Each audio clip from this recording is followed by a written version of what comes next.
2017년 11월 사우디아라비아의 350명의 왕족 재력가들 정치가들이 무하마드 빈 살만의 초대를 받아서 수도인 리야드의 리츠칼튼에 모여들게 됩니다. 이들의 일부는 사업적인 기회를 노리고 호텔에 도착을 했고, 또 누군가는 새롭게 왕세자의 자리에 오른 빈살만의 심기를 거스르지 말자 정도의 생각을 하면서 호텔에 모여들었습니다. 호텔에 모인 이들에게는 잠옷과 속옷, 티셔츠 등이 대량으로 제공이 되었는데, 이는 곧 이 밤이 짧지 않을 것임을 의미하게 됩니다. 이 호텔에 모인 사람들에게 부패 혐의가 붙었고, 그 후로 석 달간 이라크전 참전 용사들의 무자비한 심판이 이어지게 됩니다. 풀려나기 위해서는 대가를 지불해야 했습니다. 신문 과정에서 죽은 사람도 한 명이 나왔고요. 국가방위군 사령관의 경우 10억 달러, 알 왈리드 왕자 같은 경우 60억 달러를 내놓고 풀려나게 됩니다. 그리고 리야드의 주지사를 지낸 투르키 빈 압둘라 왕자는 지금까지 감옥에 붙잡혀 있습니다. 왕세자의 자리에 오른 지 넉 달 만에 이 번개 같은 작전으로 31살의 무하마드 빈 살만은 총 1천억 달러 이상의 돈을 걷어들여서 국고로 귀속을 시켰습니다. 그리고 주요한 정적자들의 힘을 완전히 분쇄시켰습니다. 그런가 하면 엘살바도르의 나이브 부켈레 대통령은 젊은 독재자의 면모를 과시하고 있습니다. 이 사람은 기본적으로 기업가 출신이고 시장을 거쳐서 대통령의 자리에 오른 사람입니다. 2020년에 국회가 치안 예산안을 부결시키려고 하자 그는 군경을 동원해서 국회에 진입하였고, 또한 예산안이 부결되면 성난 민중이 국회를 공격해도 개의치 않을 것이라고 선포하기도 하였습니다. 또한 60세 이상의 판사들을 모조리 해임하고 자신의 지지자들을 그 자리에 앉히고 다시 헌법을 재해석해 대통령 선거에 재출마해서 당선이 되게 됩니다. 패션 감각이 특출난 이 젊은 대통령은 2022년 3월에는 국가 비상사태를 선포하고 8만여 명의 문신남들을 잡아들이게 됩니다. 대부분은 깡패들이었는데 일부 록 음악 매니아들도 섞였다고 합니다. 하여간 이러한 조치의 시행으로 이 엘살바도르의 살인 범죄율이 10분의 1로 떨어졌다고 하고요. 현재 국민의 지지율은 매우 높은 상태라고 합니다. 작년에는 대통령 연임 제한을 철폐하는 법도 통과가 되었다는 그런 뉴스도 있었습니다. 그리고 미국에서는 트럼프가 다시 돌아왔습니다. 앞서 소개한 빈살만 왕세자를 믿을만한 사람이라고 표현한 적도 있고요. 또한 부켈레식 정책을 하루만 써보면 어떨까라고 말하는 바로 그 트럼프 말이죠. 그는 2024년 대통령 선거에서 다시 한번 승리함으로써 그의 첫 번째 승리가 단순히 역사의 일시적 사고가 아니었음을 증명하였습니다. 그것은 무언가 근본적인 변화가 일어나고 있다는 것에 대한 암시라고 할 수가 있었죠. 어떤 현상들이 튀어나온다는 것은 반드시 그 근원에 여러 가지 문제들이 있다는 것을 암시를 하는데요. 세계화, 양극화에 따라 일자리를 잃어가고 외국인들이 자신들의 삶을 빼앗아갔다는 위기의식의 발로일 수도 있고요. 하지만 책에서 이런 부분들의 포커스를 맞추기보다는 오히려 그러한 힘이 어떤 방식으로 분출되는지를 살펴보고 있습니다. 즉 사회 내에 어떤 불균형 혹은 혼돈이 발생하였는데 그것에 기반한 생각들이 한두 번 필터링을 거치는 것이 아니라 다이렉트로 정치인에게 꽂혀서 발화하는 것이 요즘의 정치 형태이다. 그 원천적인 생각의 옳고 그름을 차치하고서라도 그 자체로 정제되지 않은 생각들이 폭발력을 갖게 되니 법과 규칙을 손쉽게 넘어서려는 양태들이 여기저기에서 보이게 됩니다. 요즘의 정치적 커뮤니케이션은 전통적인 언론을 통해서 중앙에서 주변부로 향하는 힘이 약해졌다고 볼 수가 있겠고요. 대신에 온라인 커뮤니케이션의 힘이 강해졌습니다. 현실 세계의 규칙, 규범이 제대로 작동하지 않으며 오로지 플랫폼의 규칙만 따르면 뭐든지 허용되는 공간에서의 추대를 거쳐서 중앙으로 진출하는 형태가 요새 이 정치적 커뮤니케이션의 대세라고 할 수가 있겠습니다. 온라인 세계에서는 심사숙고하는 정신, 제도적인 견제 같은 것들이 제대로 이루어지기가 어렵습니다. 그저 사람들의 관심을 끌고 욕망을 즉각적으로 만족시켜주면 그만인 것이죠. 알고리즘이 그런 식의 행태만이 살아남도록 세팅이 되어 있습니다. 인권과 국제적 영향력에 대한 고려, 사법부의 독립 등 거추장스러운 것들을 벗어던지고 그냥 개개인의 문제를 속 시원하게 해결해 줄 것만 같은 그런 사람들이 인기를 얻는 것이죠. 그래서 이 시대에 성공하는 사람들의 제1 덕목은 행동이라고 할 수가 있겠습니다. 일단 위험을 감수하고 움직여라. 이것은 마키아벨리의 가르침과도 일치합니다. 이게 여러 필터링을 거치면서 안정화된 권력은 아니고 즉각적으로 반응하고 문제 해결에 나서는 모습을 보여줌으로써 권력의 기반을 다진 것이니 바로바로 행동을 보여주는 것이 중요하고요. 또한 그 행동은 상당히 경솔하고 무모한 형태를 띨 수밖에 없습니다. 앞서 이야기한 대로 기존 권력의 거추장스러움을 벗어던지고 솔직, 명쾌, 화끈함으로 지지자들을 끌어모으는 것이죠. 어떤 사회의 제도, 규범, 심지어 정당한 지식들조차도 반드시 사회의 어떤 부분을 눌러놓는 기능을 하기 때문에 이것을 떼어냈을 때 반동적으로 달라붙는 지지자들이 생기는 것이죠. 경솔하고 무모하지 않다면 그저 기존 질서에 매우 정중하게 맞춤형으로 행동한다는 것인데 이런 걸로는 지지자들의 불을 붙일 수가 없습니다. 그리고 저자가 미국의 정치 현실을 보기에 이 포식자들의 양식 중 일부가 민주당 쪽에서도 제공이 되었다고 봅니다. 이 부분은 한번 읽어보겠습니다. 오바마 역시 법조인 출신이다. 하지만 그의 전임자 빌 클린턴과 마찬가지로 본인의 카리스마와 뛰어난 정치 지능 덕분에 오랫동안 법률 만능주의의 암초를 피할 수 있었다. 오바마가 떠나고 남은 것은 법률가들의 당뿐이다. 자본주의 개혁, 나아가 자본주의를 다스려 경제적 불평등과 싸우기를 포기한 민주당은 소수자들을 대표하겠다는 한결 소박한 목표로 방향을 틀었다. 그러한 목표 자체는 훌륭하지만 1980년대 초부터 미국 사회 전체를 만들어 왔던 역학 자체를 근본적으로 제고하지 못한다. 그리고 포식자들에게 이러한 상황은 오히려 아주 좋은 먹잇감이 됩니다. 셰익스피어의 작품에서 나오는 말을 저자는 이렇게 인용을 합니다. 맨 먼저 할 일은 변호사들을 전부 죽이는 거야. 결정적 쟁점들에 대하여 용기를 내지 못했던 변호사들은 이를 만회하기 위해 점점 더 우파와 극단적인 싸움을 벌였고 그러다 보니 대다수의 평범한 민주당 유권자들보다 훨씬 급진적인 입장을 취하게 되었다. 카멀라 해리스는 2020년 민주당 경선 선거 운동 당시 국경 경찰 폐지를 검토한 바 있고 교도소 수감자나 불법 이민자에 대해서도 의학적으로 필요하다면 공공재정으로 성별 전환 치료를 보장해야 한다고 보았다. 아까 부켈레식으로 범죄자들을 쓸어담는 정책을 이 트럼프는 본받고 싶어하는 것이죠. 지지자들은 드디어 범죄자들이 아니라 우리를 생각해주는 지도자 트럼프가 나타났구나 라는 식으로 받아들이게 됩니다. 이러한 포식자들에게 대항할 수 있는 힘이 있을까요? 저자는 차갑지도 뜨겁지도 않은 사람들이 필요하다고 이야기를 합니다. 뜨겁기만 하면 포식자들의 먹이가 되거나 또 다른 포식자가 될 뿐이죠. 저자는 차갑지도 뜨겁지도 않은 사람들이라고 표현을 했습니다만은 확실한 것은 본인이 어떤 정치적 진영 위에 서 있던 그 자리에서 반지성주의와 싸울 수 있는 지성을 갖춘 사람들이 더욱 필요하다는 것은 명확히 보입니다. 이것이 우리 사회를 지킬 수 있는 가장 큰 무기이다. 이것이 없으면 어떤 지도자, 어떤 제도도 모두 무용하리라고 보여집니다.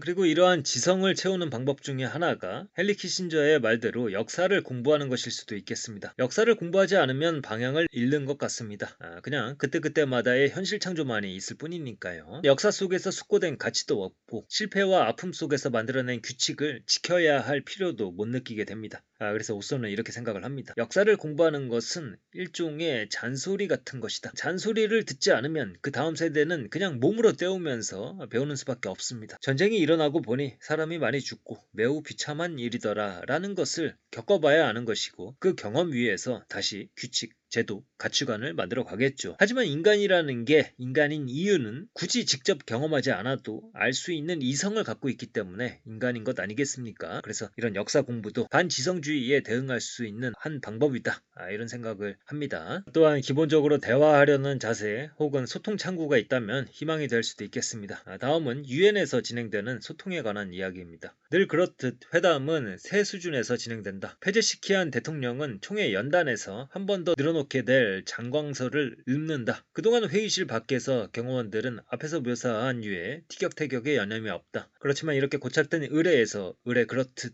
틈새는 중간 수준에서 다시 말해 어떻게든 대화가 다시 흘러가게 하려고 빌미를 엿보는 보좌관들의 수준에서 벌어진다. 회의가 끝나갈 무렵 이란 측에서 한 명이 프랑스 대통령의 외교수석 에마니엘 본에게 다가온다. 그가 자기소개를 하고 몇 마디 대화를 나눈다. 두 사람이 명함을 꺼내 교환한다. 휴대전화 번호도 드릴까요? 본이 영어로 그렇게 말하고 자기 전화번호를 적어준다. 한없이 미약한 끈 한 오라기가 난데없이 생겨났다. 누가 알랴 그 끈이 뭔가로 이어지지는 않을지. 그런 것이 유엔 총회의 기적이다. 대화를 나눌 기회가 좀채 없는 이들이 서로 이야기할 수 있는 최후의 보루. 단 당사자가 참석을 하지 않으면 어쩔 수 없다. 다음으로 책에서 여러 번 언급하는 부분인데요. 전쟁을 경험한 세대가 점차로 사라지게 되면서 그들이 얻은 교훈도 함께 사라지고 있다는 것입니다. 전쟁의 포화 속에서 끔찍한 경험을 하고 그것을 막기 위해 사상적, 제도적으로 노력했던 세대들이 사라지고 나니 전쟁을 내세우는 지도자들이 국민의 지지를 받는 시대가 도래하게 된 것이죠. 전 세계적으로 군비 지출이 지난 5년간 34% 증가했다고 합니다. 그리고 러시아는 2차 세계대전 이후에 금기를 어겼습니다. 그것은 바로 무력에 의해서 국경선을 변경하면 안 된다는 그러한 금기였는데 2014년에 러시아가 우크라이나의 크림반도를 점령함으로써 이것이 깨진 것이고 최근에 트럼프 대통령도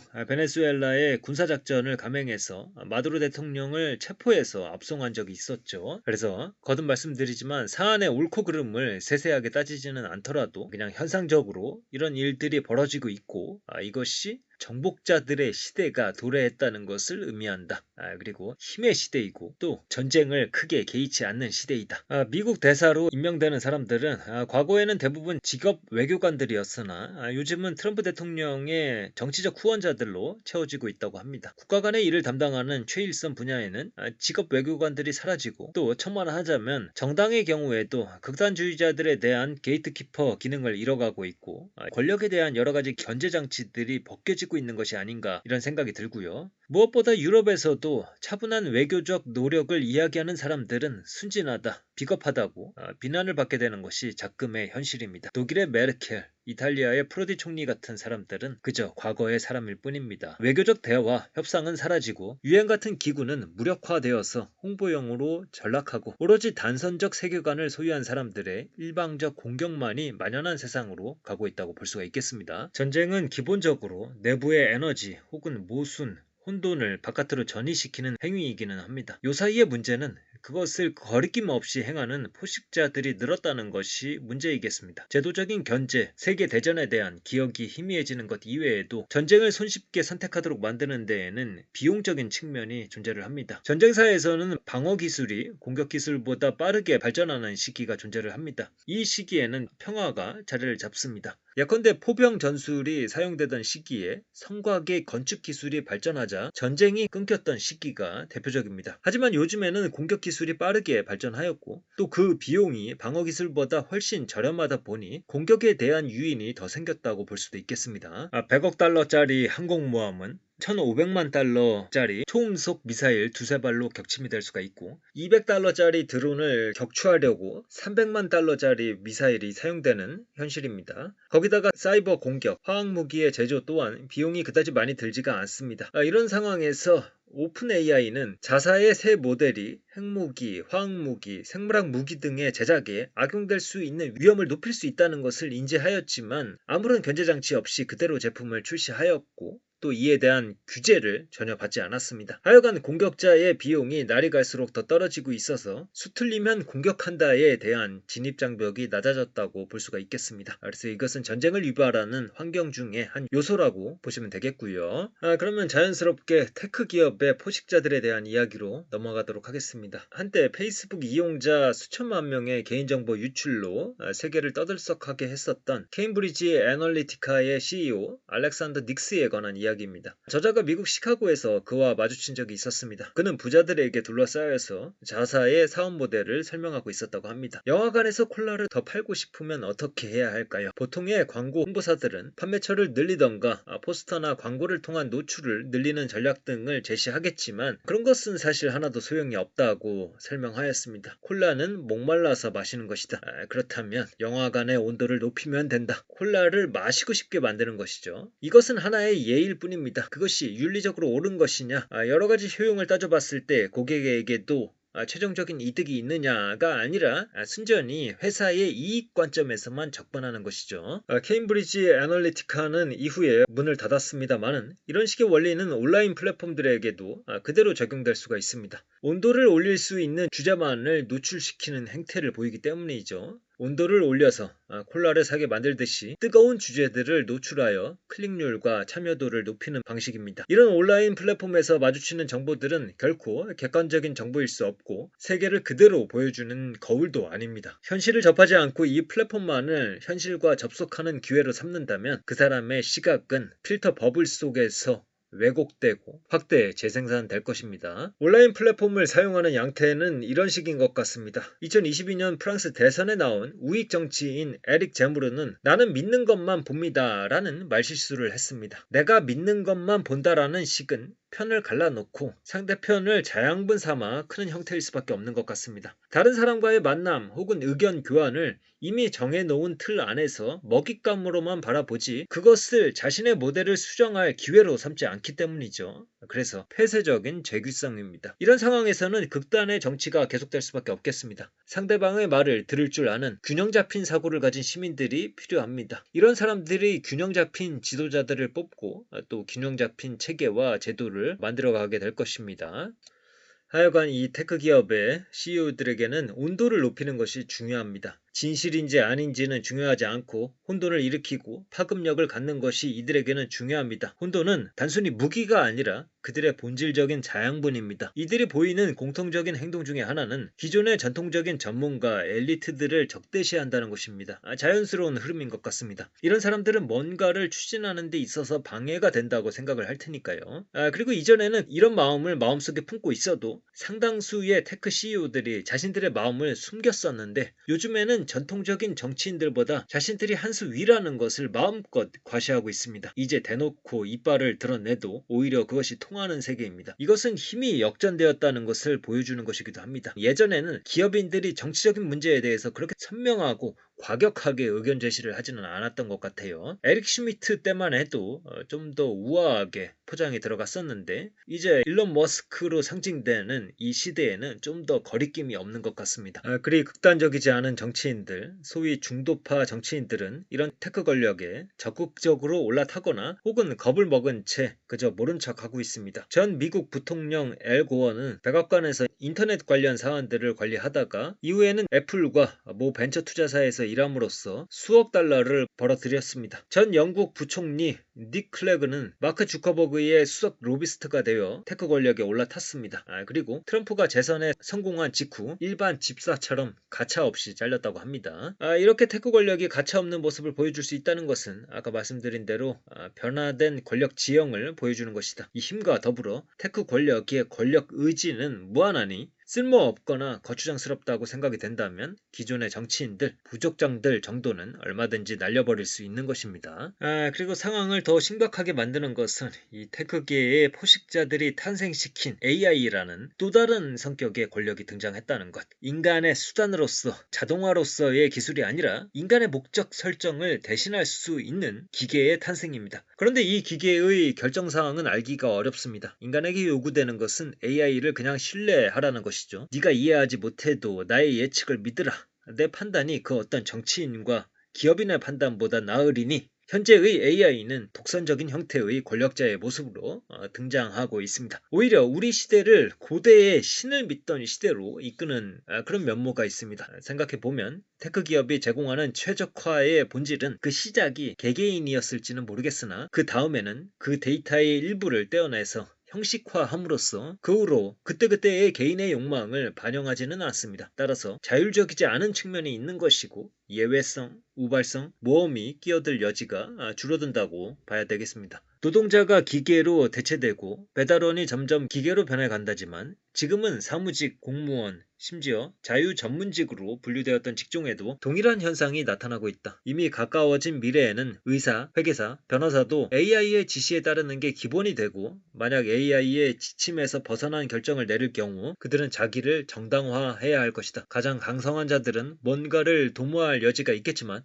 그것도 언제까지 가능할지는 모른다. 그리고 이러한 불과 칼에 인공지능을 다스리는 과두 지배자들에게 기존의 권력은 그저 머리를 조아릴 뿐입니다. 이제 책의 가장 앞부분에 나오는 구절을 소개해 드리겠습니다. 에르난 코르테스의 상륙 소식이 아스테카 제국의 수도에 도착했을 때 모테크소마 2세는 즉시 가장 가까운 조언자들을 불러들였다. 황제는 결정을 내리지 않겠다는 결정을 내렸다. 그는 제국의 광영을 과시하기 위해 선물을 바리바리 챙겨 이방인들에게 사절을 보냈으나 그들의 수도 입성은 금지했다. 결과는 언제나 그렇듯 이런 류의 망설임에서 비롯되기 쉬운 바로 그 결과로 나타났다. 모테쿠소마는 굴욕을 무릅쓰고서라도 전쟁을 피하려다가 굴욕과 전쟁을 모두 겪고 말았다. 모테쿠소마의 경우가 그랬듯이 고분고분함만으로는 위정자들의 생존을 보장할 수 없다. 존중의 신용을 하고 보니 그들은 어느새 열등한 위치에 서 있었고 정복자들은 그네들의 제국을 받아들이지 않을 수 없게끔 서서히 밀고 들어왔다. 지금은 포식자들의 시간이다. 어느 곳에서나 사정이 이 모양이니 해결되어야 할 일은 전부 불과 칼로서 해결될 것이다.